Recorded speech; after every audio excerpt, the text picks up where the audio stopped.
Dear viewers, মাস্টারি broadcast চ্যানেলে আপনাদের স্বাগত।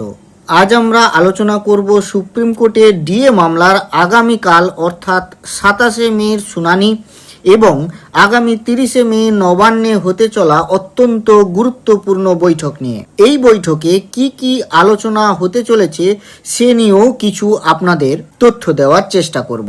আপনারা জানেন আগামীকাল অর্থাৎ 27শে মে 2026 তারিখে সুপ্রিম কোর্টের ডিএ মামলার শুনানির দিন ধার্য করা হয়েছিল।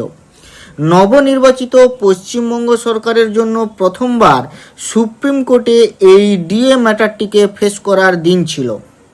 এর আগে 6ই মে শুনানির কথা থাকলেও নির্বাচনের ফলাফল এবং মন্ত্রিসভা গঠনের টালমাটাল পরিস্থিতির কারণে রাজ্যের তরফ থেকে 3 সপ্তাহ সময় চাওয়া হয়েছিল, যার ফলে শুনানি পিছিয়ে 27শে মে করা হয়। কিন্তু এখন একটি বড় খবর সামনে এসেছে।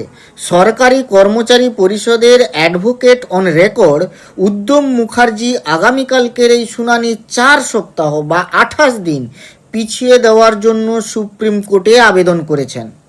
পিটিশনে কারণ হিসেবে যেটি বলা হয়েছে, আগামী 30শে মে রাজ্য সরকার এই মামলার সাথে যুক্ত সমস্ত সংগঠনগুলির সাথে নবান্নে একটি বৈঠকে বসতে চলেছে।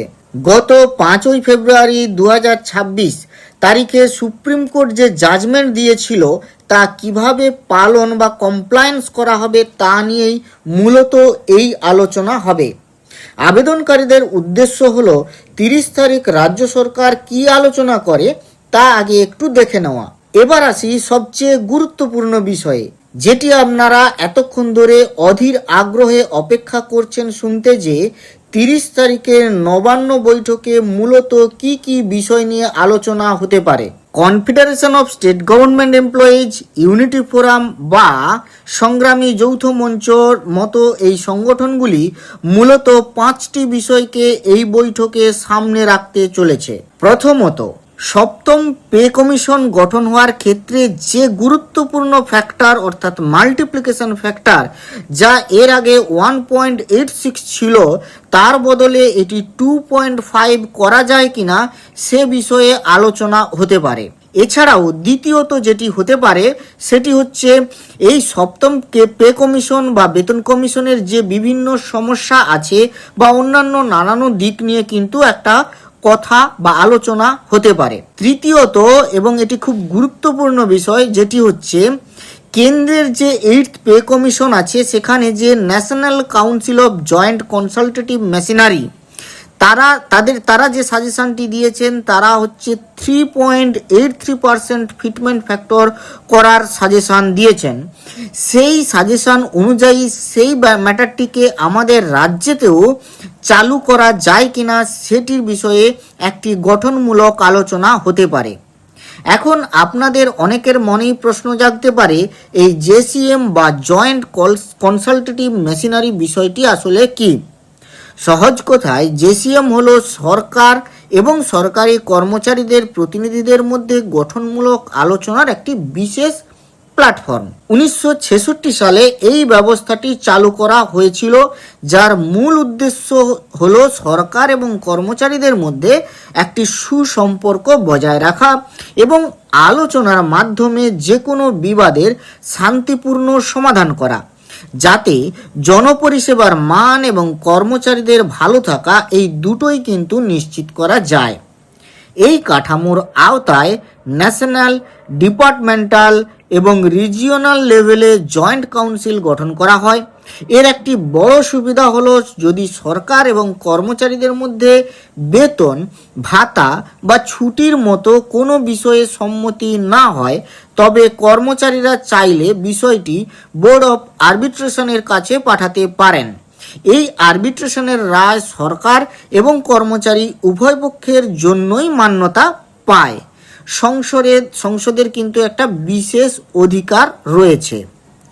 তাই নবান্নের এই বৈঠকে এই যে জেসিএম একইভাবে প্যারালালি রাজ্যের ক্ষেত্রেও গঠন করা যায় কিনা বা তাদের সাজেশনটিকে কর্মচারীদের অধিকার রক্ষার ক্ষেত্রে এটি মেনে নেওয়া যায় কিনা সে বিষয়ে একটি আলোচনা করা যেতে পারে বা হতে পারে। চতুর্থত, বৈঠকে যেটি হতে পারে সেটি হচ্ছে ইমিডিয়েট ডিএ প্রদান, মানে যেটি এখন কারেন্ট আমাদের ডিএ চলছে, যেটি difference from our central government, সেটি দ্রুত মিটিয়ে দেওয়ার দাবি কিন্তু জানানো হতে পারে।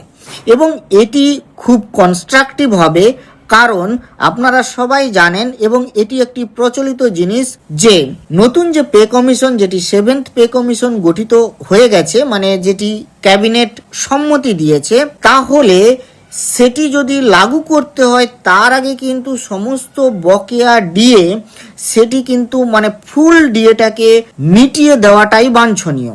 তাই এ বিষয়ে যাতে বকেয়া ডিএ যেটুকু রয়ে গেছে সেটি দ্রুত মিটিয়ে দেওয়া যায় তার দাবি কিন্তু একটা থাকতে পারে এই 30শে মের বৈঠকে।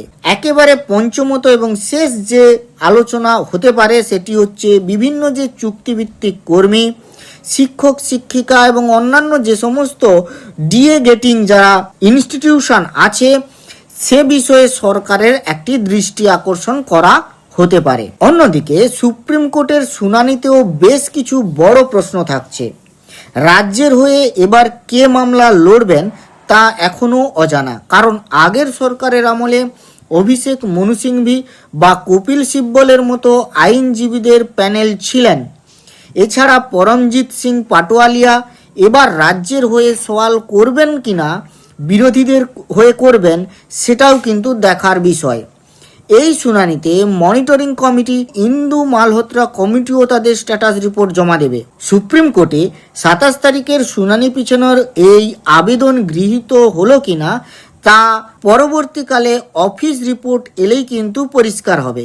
সব মিলিয়ে এই 27 তারিখের শুনানি এবং 30 তারিখের নবান্ন বৈঠকের উপরই আগামী দিনের ডিএ মামলার ভবিষ্যৎ কিন্তু অনেকটাই নির্ভর করছে।